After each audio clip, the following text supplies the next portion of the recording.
Welcome to a WANE 15 special presentation. Veterans Voices of Northeast Indiana.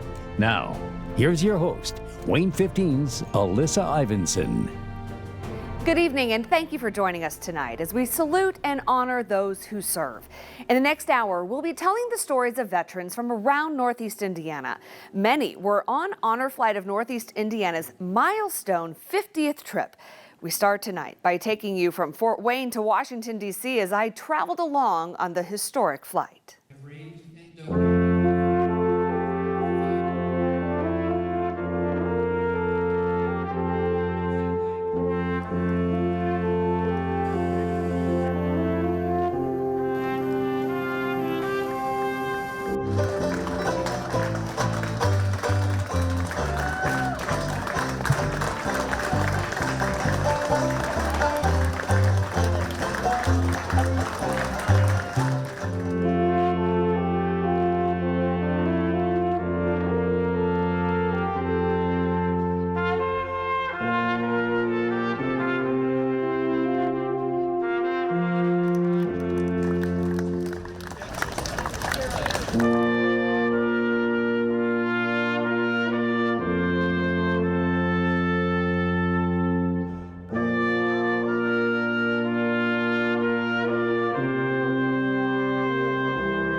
One special moment on the trip happened in Arlington National Cemetery. Army veteran Keith Kidder and 3 other vets on the trip laid a wreath at the tomb of the unknown soldier. For Kidder, the moment meant even more because he was following in his father's footsteps. My dad got to do it. He was 98 years old, October of 2019. Then just trying to relive when my dad was doing what he did. Kidder's dad served in the Army in World War II.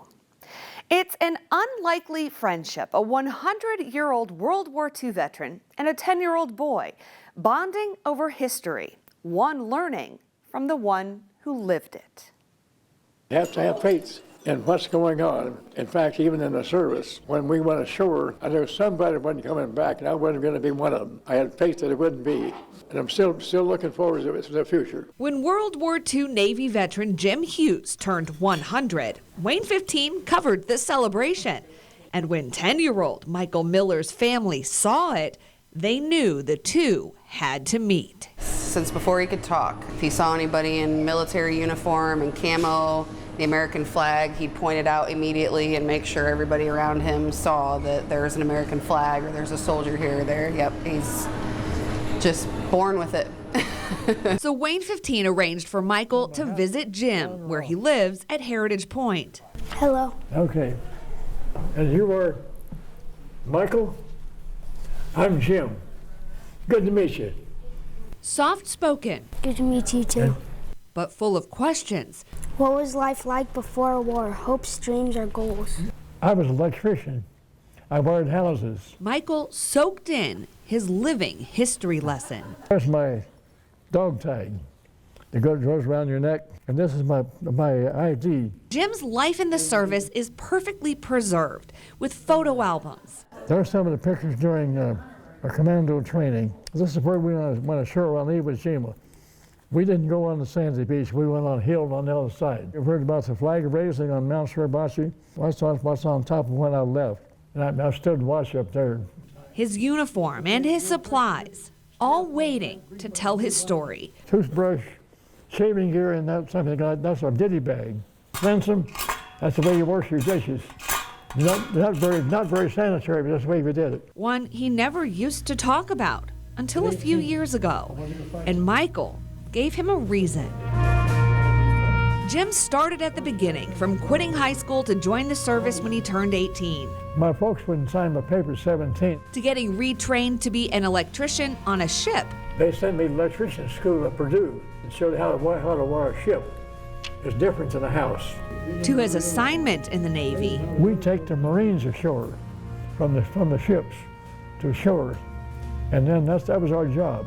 And where he served. I celebrated my 20th birthday going into Iwo Jima. But that's the last invasion I was in on. We were getting ready to go into Japan, and they said they didn't need us.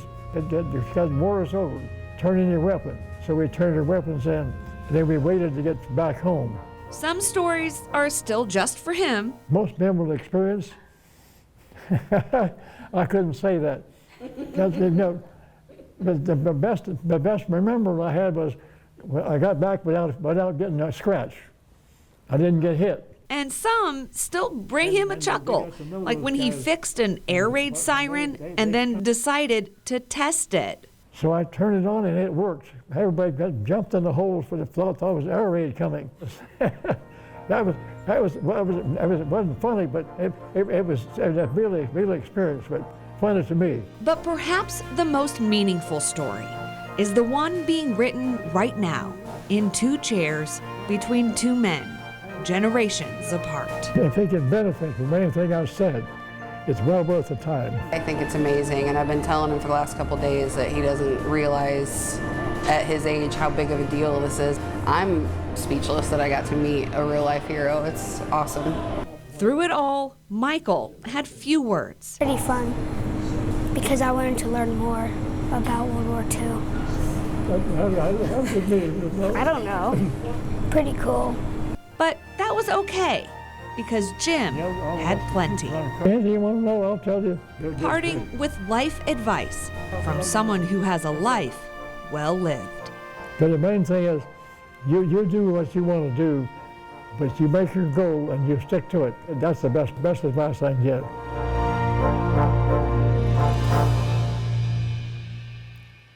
Since they first met in April, Michael's grandmother tells us he and Jim have become great friends and visit often. Last time, Jim even gave Michael some sand from Iwo Jima.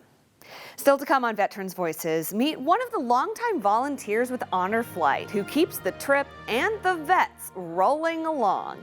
And up next, Healing Through Hope and Horses, we take you to a special equestrian center in Fort Wayne. Stay with us. My dad was a World War II veteran, and so I think of my dad a lot, but my Uncle Hermie was in Normandy, and so I had a lot of people I knew growing up that were World War II veterans, and I just respected them, liked listening to them.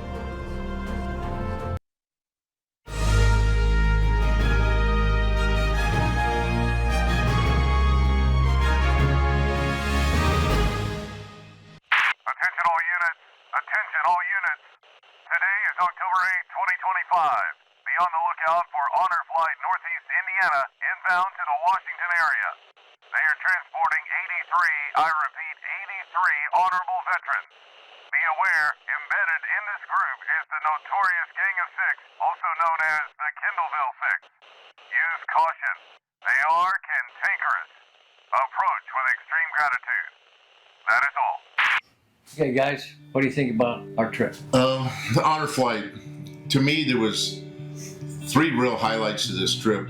The first one is the six of us going together, being from the same class in high school and being friends for 60 to 70 years. The second thing about the Honor Flight is Wendell and Mike receiving their awards in Washington, and the reception that you get makes you feel so good. You really need to go because it really will make you feel good. I enjoyed it. I didn't want to go, especially after I found out that he wasn't going to go. I was not interested. I'm not a tourist, so I don't get into sightseeing or anything like this. But I'm glad I went. No regrets whatsoever. Yeah, John. When did you put your application in? Do you remember where you was at? and it's been about 5 years ago, I would say, close to 5 years. I personally didn't even know how we would ever sign up or we could sign up for it. And Sid brings them and we all filled them out, and he took him.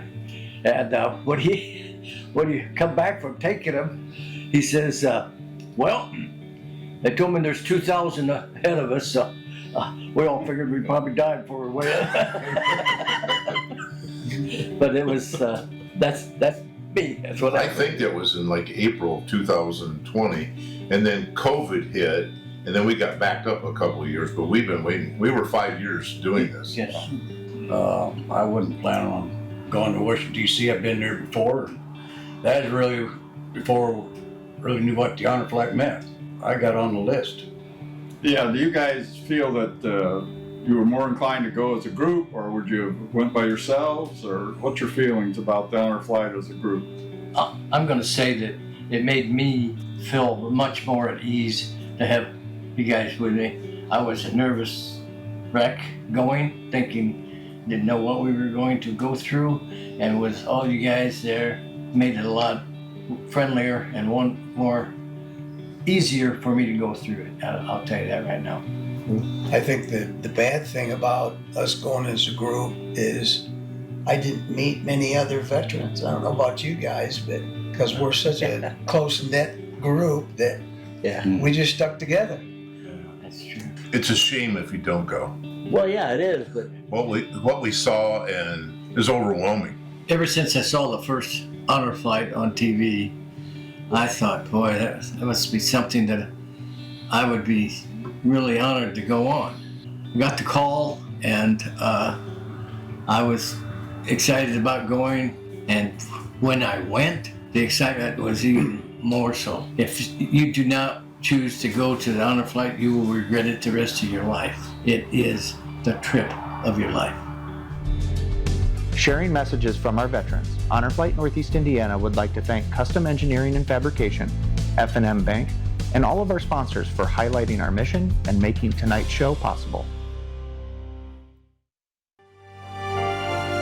Now, back to Veterans Voices of Northeast Indiana with your host, WANE 15's Alyssa Ivinson. The Summit Equestrian Center helps veterans find strength, connection, and peace, all through the healing power of horses. Sierra Tufts shares that story. For many, Summit Equestrian Center looks like a quiet barn tucked away in the city. But for veterans, it feels like something much bigger. That's going to be fun. I was under a lot of stress, and it's amazing how working with horses, they feel you. They feel your stress. You feel from them. They work with you. You work with them. Michael started coming here while dealing with PTSD and after the loss of his wife. Thank God for them that they brought me through a real hard time. They listen to you. They're an animal that listens to you. That bond between veterans and horses is at the heart of Summit Equestrian Center's mission. It's great. It is a lot of fun. I enjoy it very, very much. I get to be around horses who I've always loved all my life. We all enjoy coming out here. It's just a time to just relax, a time that we can just let everything go and just be at peace and enjoy it. I go home, my wife Leslie says, I'm so glad you go. So it does help a lot. The calm is contagious, felt not just by the veterans, but by the horses themselves. A horse's heartbeat beats much slower than a human's heartbeat. And if we as humans are around these horses, then our horses help us to be much more calm. But our horses are mirror images of what is being portrayed in our own lives. So if we tend to be anxious, then the horse tends to be anxious. If we are calm, the horse is calm. That vision, pairing people and horses to create healing, began in 2010 with founder Allison Wheaton. She believed no one should be turned away. Allison worked with everything from autistic children to veterans. You know, there was a tagline that Allison always used, people, horses, hope. And this place offers the hope for a lot of people who had none. When Allison passed away in 2023, her friends and colleagues say her spirit became the heartbeat of the nonprofit. She had a dream, and it's coming to fruition now. People can't stay away. It's very magnetic. It's a big family. You have a bad day or whatever, you always leave here happy. Now, in a time of transition, Interim President and CEO Ramond Wright says the focus is simple: keep Allison's dream alive. And the veterans that we have here are wonderful. They are excited about the program, the staff is excited about the program, and things are going well at this point in time. And so we're just hoping that we can Set him up. move forward in Allison's Set yourself memory. Here, healing Okay, now doesn't where come your from hips go. medicine or words alone. It comes from trust, connection, and the quiet strength of a horse. They listen to you. They're an animal that listens to you. They can feel your heartbeat from 3 and 4 feet away up. So I love being with them now.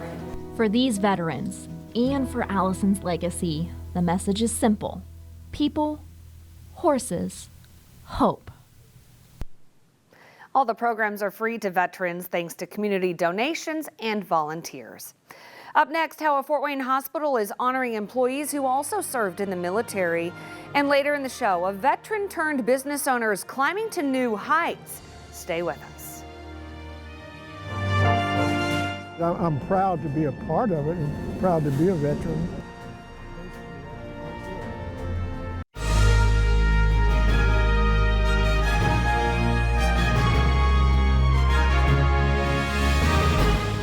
Goes clear around here, a little over 7 acres of woods.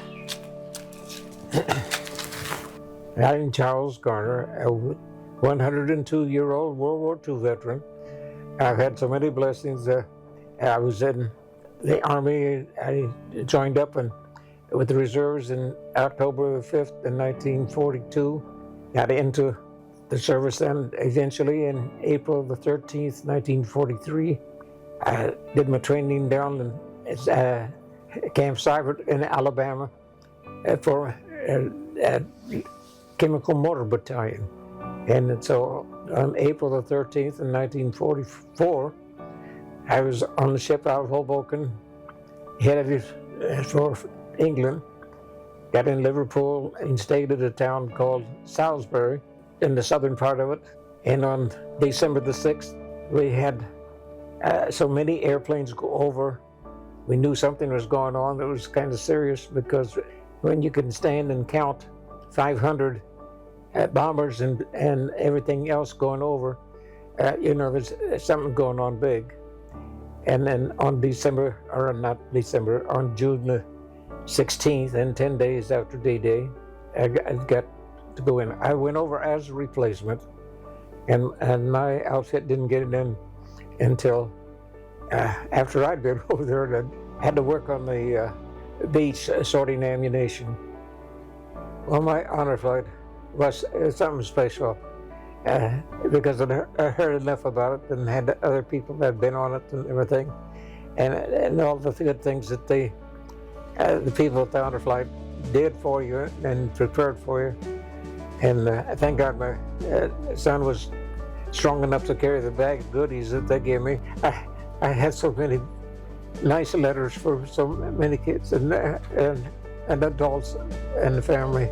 It took me two evenings to sit down and read everything.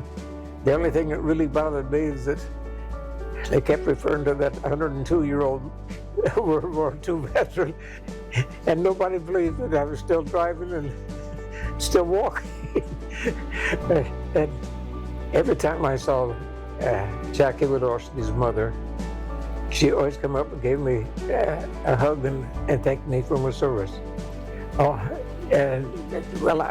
always impressed with the Vietnam Memorial because it's got kids' names on there that I had in school.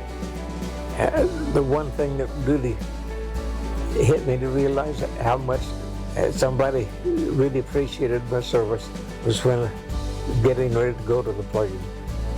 And we come into the place where all those kids were singing it for each individual. As soon as I heard the Army song and everything, and then some guy was standing out there telling him, well, he's 102 years old. And the applause that went with it, that was one of the highlights. Well, every time you turned around was a highlight.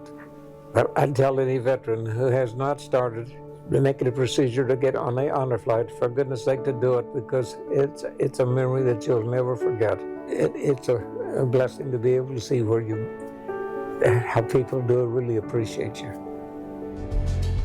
Sharing messages from our veterans, Honor Flight Northeast Indiana would like to thank Custom Engineering and Fabrication, F&M Bank, and all of our sponsors for highlighting our mission and making tonight's show possible. Veterans Voices of Northeast Indiana continues with your host, Alyssa Ivinson. This November, One Fort Wayne Hospital is not just saying thank you to its veteran employees, it's making sure everyone who walks down this hallway knows about their service too. Courtney Grimm has the story. Remember and recognize that there are team members here that have served us, and there are members that are currently serving us overseas that we need to remember during this month. Through the month of November, you'll find memorials, parades, or even various events to honor veterans. However, at Lutheran's DuPont Hospital, this is their third year in creating a wall of honor to say thank you to their staff members who have served or are currently serving in the military. Not only our team members are seeing it, but any patients who are coming by can find out more about the veterans that are serving here at DuPont Hospital. He adds that having military members on staff brings a different skill set to the workplace that they wouldn't have without them. Our patients are better off because they're here and because of their military training.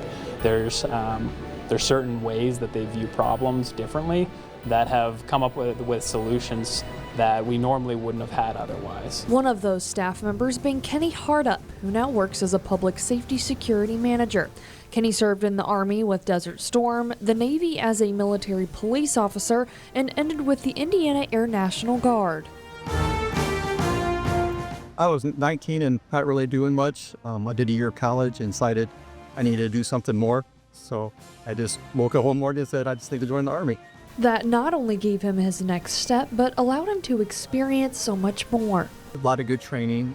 Got to go to a lot of awesome places. Probably went to about 12 different countries. I got to do protective services for General Petraeus, Hillary Clinton. And after 25 years of service, a simple thank you or honors like this mean a lot. Well appreciated veterans, being a very patriotic person. It means a lot to me to be able to serve my country and the people, and so everybody can enjoy the freedoms that we do get here. That was Courtney Grimm reporting. There's a new memorial at the Veterans National Memorial Shrine on O'Day Road in Fort Wayne. The Global War on Terrorism Memorial was unveiled on 9/11. It's made out of Indiana limestone and recognizes Operation Iraqi Freedom and Operation Enduring Freedom. Allows the veteran not to be forgotten. And the worst thing you can do to a veteran is forget them if they didn't even exist. We will take our mantra, and we will make sure no veteran will ever be forgotten. The memorial honors everyone who fought in both Middle East wars. Coming up, we go back to Washington, D.C. with Honor Flight 50, as it was also the farewell flight for a longtime volunteer. And up next, the bond of three brothers from military service to the honor flight. Meet the De Leons when Veterans Voices continues. All the memories of being in the military. My father was Navy in World War II. Young men that serve now.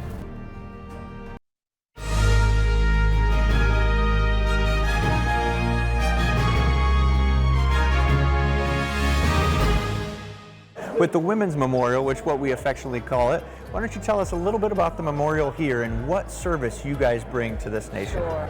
This is the only major national memorial to tell the story of women's service to the nation through what we call the register. And we ask women who've served or are serving today or their family members and friends to register this women's service. And what that means is we ask them to send us their picture, tell us a little bit about what they did, their awards and decorations, and it all goes into a database. And we have some 268,000 women's records of service that we've preserved here at the Women's Memorial. I'm Susan Ott, who was recently honored at the Women's Memorial in Washington, D.C. on the latest honor flight from Fort Wayne, Indiana. My experience was really one of astonishment. There is so much there. I was surprised by the size of it, the magnitude of the information that's there, the technology that's involved. It was pretty cool to see the very first uniform I wore back in 1974.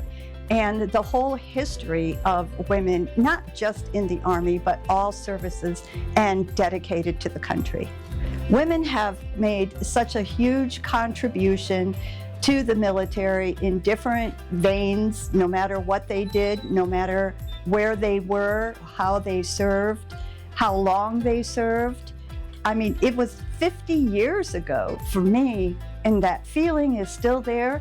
It's amazing to be a part of the bigger picture, to get that recognition and to promote the program for other women to get the respect and the honor that they deserve.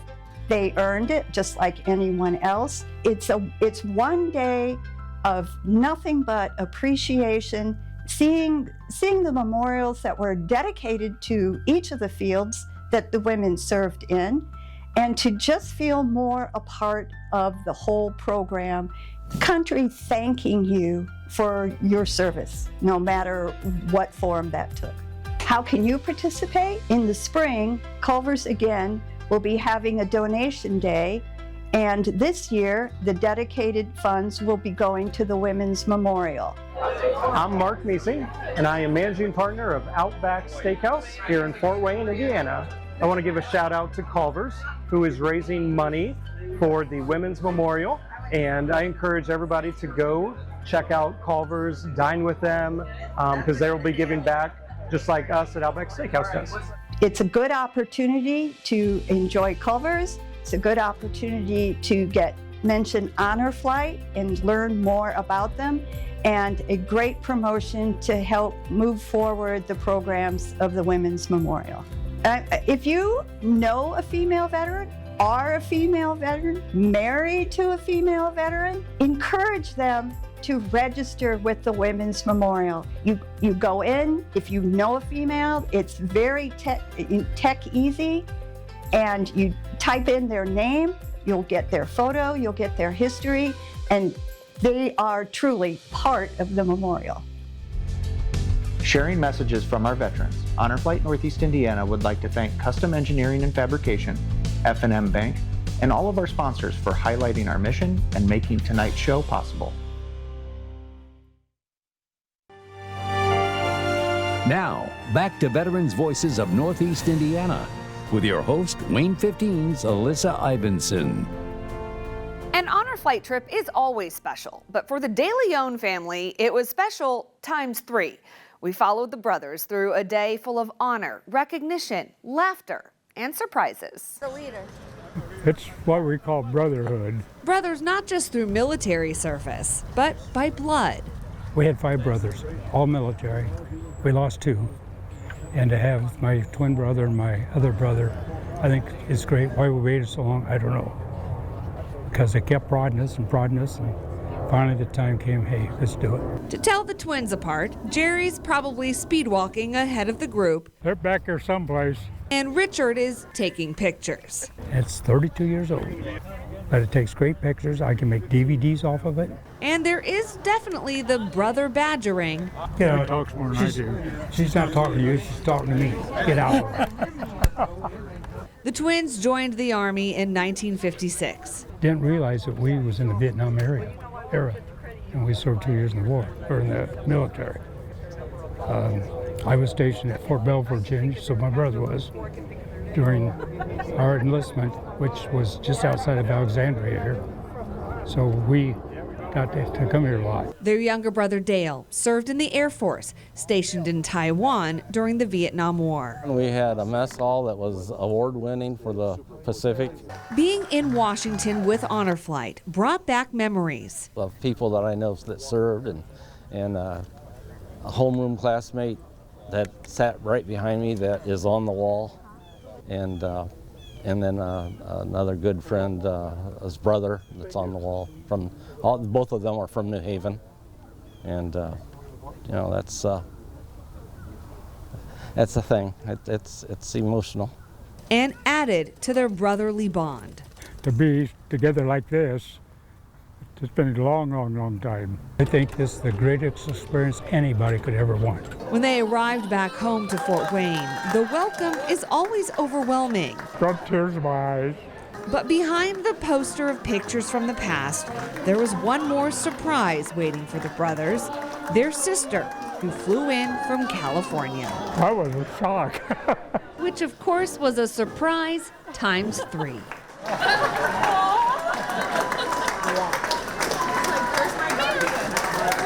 An unforgettable day for siblings whose lives are filled with service. That's very special.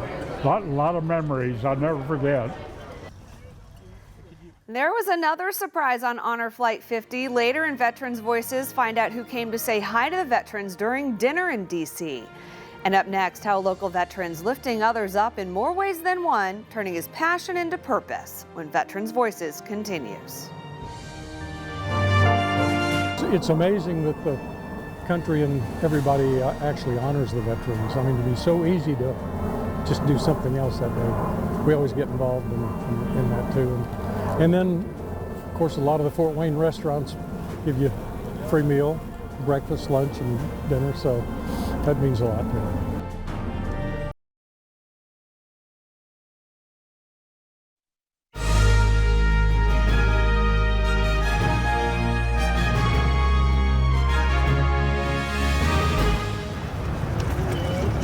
My name is Bill Hicks, 20-year veteran of the United States Army. Started out in field artillery, went to military intelligence, back to field artillery when I retired. Retired in 1986. So Bill, tell me, I notice you carry a card when you visit the wall. Can you give me a little information on your card? Well, I made this card to honor my brothers on the wall. It says, "I'm sorry, but I will not speak while I'm on this hallowed ground." And that's the walkway, 3 foot, 4 foot wide expanse of walk from the beginning to the end of the wall and back. I will not speak. It's an honor. It's a respect for those that are there. Now, if you run across another veteran who has that card, is there any special significance that you do when you see that veteran? Well, I haven't seen it yet, but I consider that there would be a commonality between the two of us, and probably a handshake to acknowledge that we are on the same wavelength. What do you think that some of our brothers and sisters have trouble when they come to the wall and how they react? The situation, again, as I've said many times, it's a personal thing. Each person addresses the wall in a different way for their own personal situation.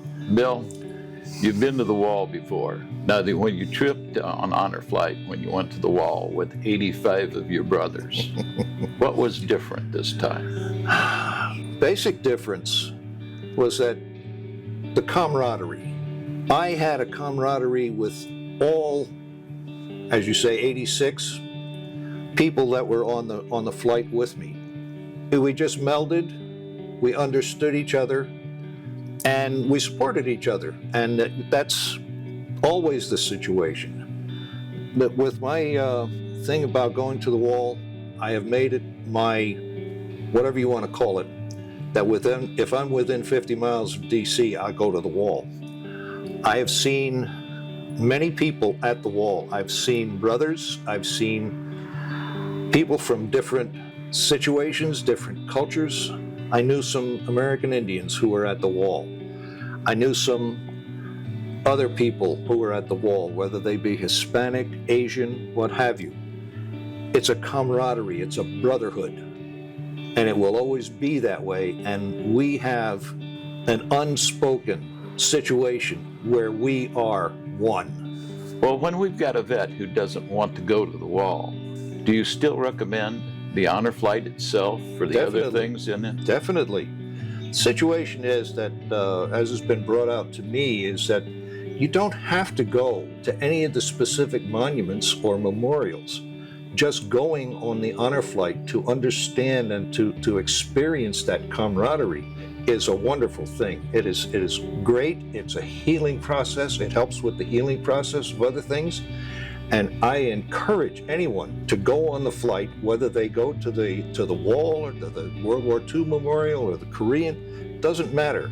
Go there and partake of the experience. Sharing messages from our veterans, Honor Flight Northeast Indiana would like to thank Custom Engineering and Fabrication, F&M Bank, and all of our sponsors for highlighting our mission and making tonight's show possible. Veterans Voices of Northeast Indiana continues with your host, Alyssa Ivinson. One Fort Wayne veteran is still serving, just in a different way. Sierra Tufts shows us how the native Californian is using his businesses in Fort Wayne to lift others up. California is beautiful, it's so great, but really Fort Wayne is a place where community, you feel known here, and really people gather together to really make a big difference in this community, and that's why I fell in love with it. After growing up in California and serving in the military, Edwin Chow says that same teamwork and discipline now guides his life as an entrepreneur. The experience and the people that you meet through the military, they are some of the greatest people that you'll ever meet. They're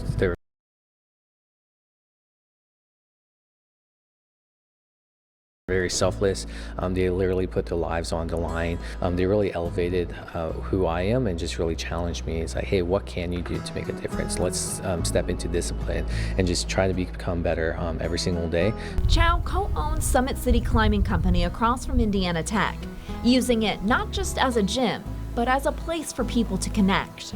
He's also behind the Berry, an ice cream shop inside Electric Works, another space focused on community and kindness. So I have my own background with mental health and just isolation, not having friends. So in large metropolitan areas like California, as an example, there's so many climbing gyms, and people go to climbing gyms to connect, make new friends, and more than anything, again, we want to use this facility for good, and we just want people to make a great community and be part of a community here. Through both of his businesses, Chow and his staff host fundraisers and supply drives, from canned food collections for community harvests to clothing drives for the rescue mission. It sets a great example, it leads by example, and it's very, very inspiring to see and be a part of. Chow says his mission is simple: use what he has to lift others higher.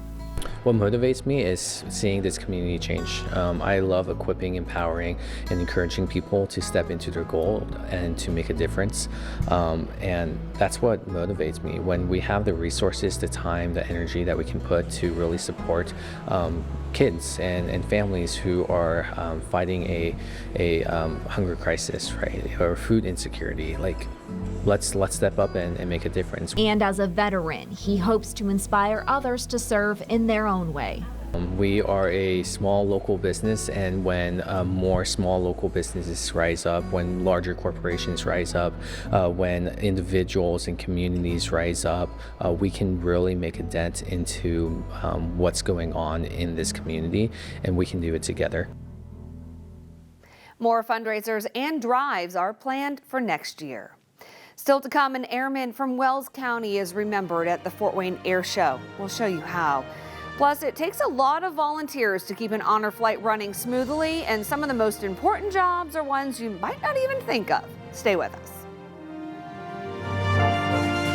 Sacrifices that have been made, and we owe a lot to our freedoms to this in this country. We so much we just take for granted.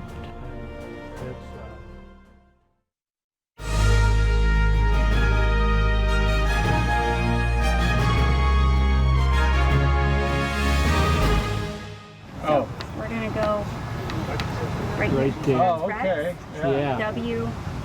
Ackerman.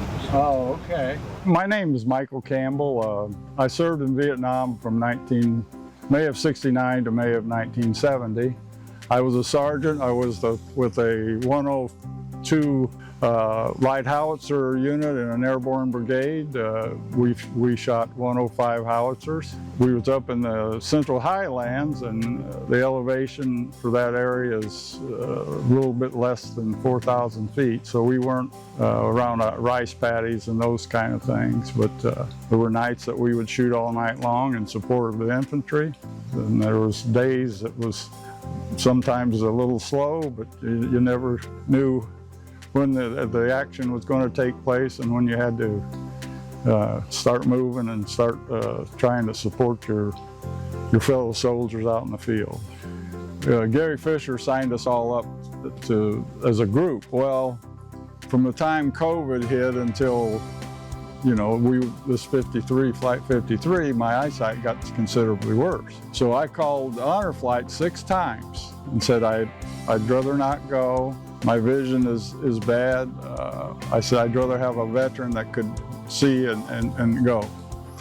And 6 times they said, well, think about it. They never would say they were going to do it. They always said, think about it. And then they were talking to my friends about it, and then they got on me. So I believe before I had met Mike for the first time, I think he had actually gone back and forth multiple times between going, not going. And I even after the fact, I talked to his wife this week, and she told me that even up until the day of the flight, like he was thinking about not wanting to go. He was really nervous about how much he would get to experience because of his loss of vision. Between Honor Flight and my friends, I finally caved and gave in. And I often say since then, the power of persuasion must be pretty good in order to have a blind guy go on a sightseeing tour, so and enjoy it. I would put this in probably the top 10 events that I would remember for, that was really important, that were stuff that just stuck with you. I think I would say, regardless of your handicap, your medical handicap or whatever, that you'll give Honor Flight a call and talk to them about it. I'm reasonably sure that they would find a person, or they would find a way to find a way to get you on one of these flights. I was apprehensive. Obviously if you can't see well, stairs and there's all kinds of obstacles that you would be a little bit apprehensive about. But they did an exceptional job of making sure that I was safe, that I was comfortable, that I got to see as the best that my vision will allow me to see. And what I could not see, then Olivia did an excellent job of describing it to me, and she was like a mother hen. She just was all about taking care of me and making it a special day for me, and which I really appreciated. So. Sharing messages from our veterans, Honor Flight Northeast Indiana would like to thank Custom Engineering and Fabrication, F&M Bank, and all of our sponsors for highlighting our mission and making tonight's show possible. Now, back to Veterans Voices of Northeast Indiana with your host, WANE 15's Alyssa Ivinson. It takes a lot of volunteers and staff to make an honor flight go smoothly. Fort Wayne Police Officer Brent Roddy has been involved with all but 2 of Honor Flight Northeast Indiana's trips. He's done all kinds of jobs on the flights, and on the 50th trip, we followed along as he kept the vets rolling along. I will take it. Thank you. Every time the Honor Flight buses stop at another monument or memorial, volunteers jump into action. We take the wheelchairs off, get the water coolers out. That way everybody stays hydrated. That way anybody that needs a chair has a chair. They work quickly. You watch the lip right over there. And have it down to a science. Need a chair? After 50 flights, it's kind of a well-oiled machine. The man keeping track of all those wheelchairs Need help? is Brent Roddy. All right. I got it from here. My whole family was military. I chose policing instead, but my grandfather told me that I was just serving stateside. I got involved because of him. He was a World War II vet, and I missed out on his flight, and I got involved with his chapter. I've been directly involved in 48 of 50 flights. I just really enjoy being with all the veterans all day. Making sure they have the most memorable day possible. And for many veterans, that means they need a wheelchair to get around. But getting them all back on the bus is really the tricky part. And that's 16 for us. Which is why Brent has a list. That means we're missing a chair. And he is checking it twice. Yep, I still got to check with red and I got to check with yellow yet. Counting and triple counting. 5, 10, 15. You're still missing one. 21? 21. I've got 21. Once all the chairs are accounted for, You do have 12. Okay. the buses are ready to roll, and Brent's job is done until the next stop. So far this trip, I haven't banged my head on the inside, so knock on wood. As much as Brent loves helping on a flight, the 50th flight was his last, as he says it's just time for his next endeavor. Up next, find out who surprised the veterans in D.C. and what his message was. We'll be right back. It's very meaningful for me, and I'm thankful that I was able to get into the service, and the Marine Corps did a lot for me, turned my life around, and I encourage anybody to experience a military program of some sort.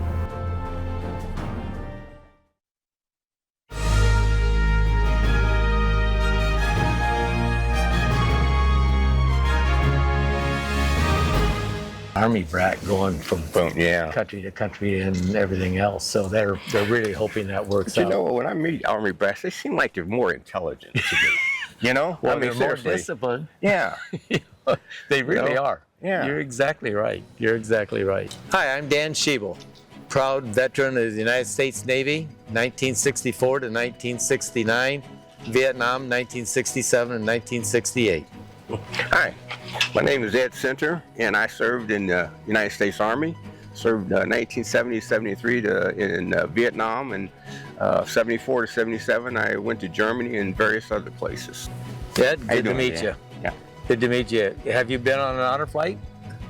Just went on one here a couple months ago. Actually, not even a couple months. September the 10th. And I was a guardian along on that flight also. And how long did you wait for your flight after you put in an application? It was probably about 4 years. I put it in 2021. Unfortunately, I was aware of it back in around 2015, and I procrastinated, I guess is what you want to say, before I finally put it in, and that was actually running into a second veteran had been on the flight. So that's what prompted me to go ahead and get off the pot and do what I'm supposed to do. So, Absolutely. yeah. I put mine in 2017, and back then we only did 2 flights a year, moved up to 3 and then 4, but it still took me 5 years to get that call.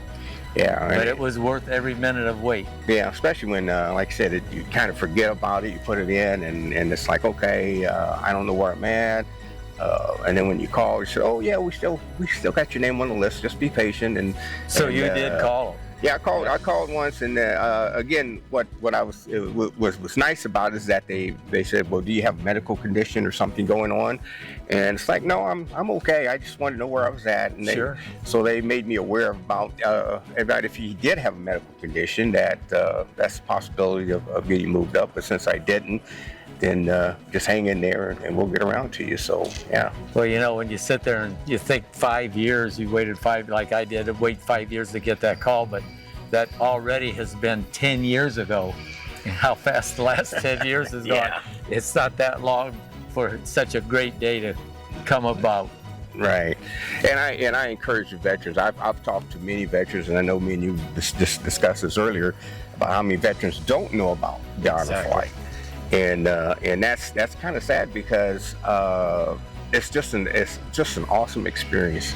Great that you go on and you get that welcoming, that parade that you didn't get when you came back from Vietnam. No, we sure did. And I'll tell you, when you walk back into the terminal there in Fort Wayne to 2,500, 3,000 people, and orchestra, and the old tears started to come down. Yeah, that was a long time coming. Yeah, that was the first time in a lot of years before I, shed any tears, when I came back in and seen that. The brass bands, the full brass band, the kids, everybody. It was and it was a surprise too, because I didn't know that they were going to do that. Right. Nor did we know there was going to be taps at the end of the flight either. Yeah. So exactly. that was definitely awesome experience, and yeah, like you said, it was a long time coming. Sharing messages from our veterans, Honor Flight Northeast Indiana would like to thank Custom Engineering and Fabrication, F&M Bank, and all of our sponsors for highlighting our mission and making tonight's show possible. Veterans Voices of Northeast Indiana continues with your host, Alyssa Ivinson. The 84 veterans on the 50th honor flight in April had quite a surprise while they were eating dinner. Former Vice President Mike Pence came to meet with the veterans. He shared laughs and stories and sat with them.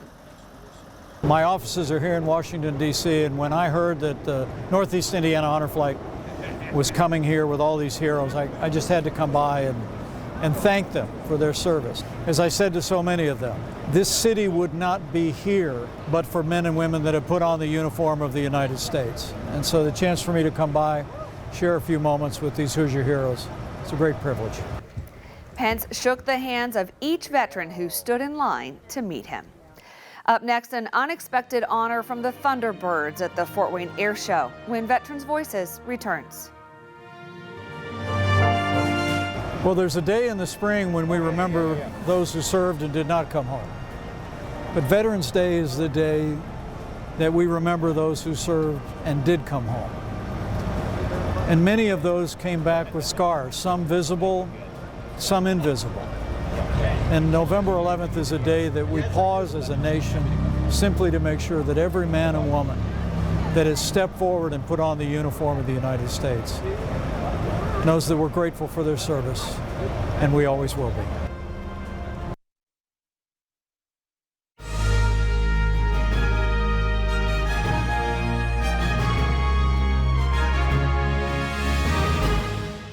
Ready, aim, high.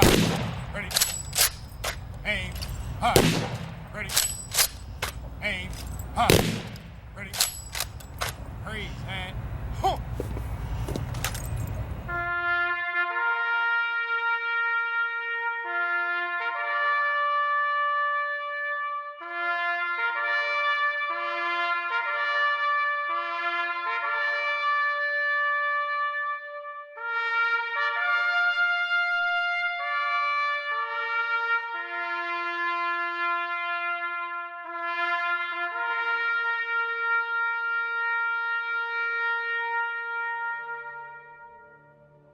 The mission of Honor Flight is to honor and celebrate our veterans in Washington, D.C. at the memorials built in their honor. However, there have been veterans that have passed away due to a variety of unfortunate reasons before they could take their trip. Any service member that wore the uniform and has passed away and did not travel on an honor flight anywhere in the country are eligible for our Flags of Our Heroes program. We recently had the opportunity to honor the flag of Robert Craighead, and this is what the family had to say about the program and the process. I heard about Flags of Our Hero program actually when I first signed my dad up to an honor flight, and I was just looking at the website and I stumbled upon it and saw it, and so then I just read about it. I thought that was a kind of a neat thing that you guys do. I signed him up for his honor flight, and unfortunately he was not able to go on it since he passed away. The process actually was pretty simple. I received a phone call to bring in my dad's flag and found out it will be on a November flight. We gathered his flag, got a picture, I made sure I had his right information, and then brought it in. It was pretty seamless.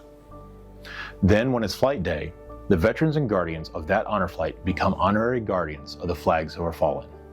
To our veterans and guardians on today's flight, today you become honorary guard to help accompany flags of your brethren that have passed before you and unable to travel on their own honor flight.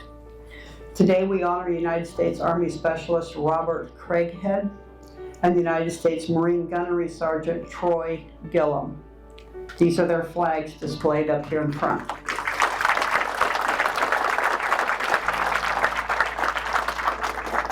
Their flags will be carried with us and displayed at their respective memorials and then returned to the families tonight during our welcome home. While we have the privilege of honoring you today, you have the true honor of escorting and remembering our fallen that are with us in spirit and in our hearts. When we return home, the families of those veterans are waiting at the airport along with the friends and family and community to greet our veterans. The flags are displayed to the public and then transitioned back to the family in a small handing off ceremony. I would encourage any veteran family whose loved one did not get a chance to go on an honor flight to check out Flags of Our Heroes and go to their website, sign up, and participate in this amazing program that they have. To learn more about the Flags of Our Heroes program, just visit our website here on the screen and click on the Flags of Our Heroes in our menu. You can fill out the form, and then when it's time, we will contact you ahead of a future trip to arrange transport of your loved one's flag.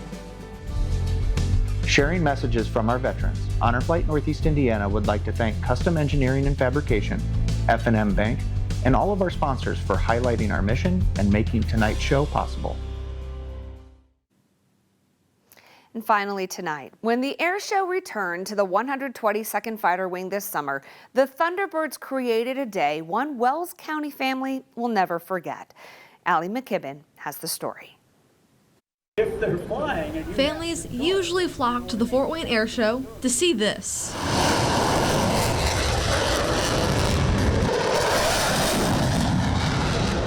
But one Wells County family came for something different. When they extended the invitation, it just felt like such an honor. 19-year-old Sam Peterson died in what the family calls a tragic accident earlier this month.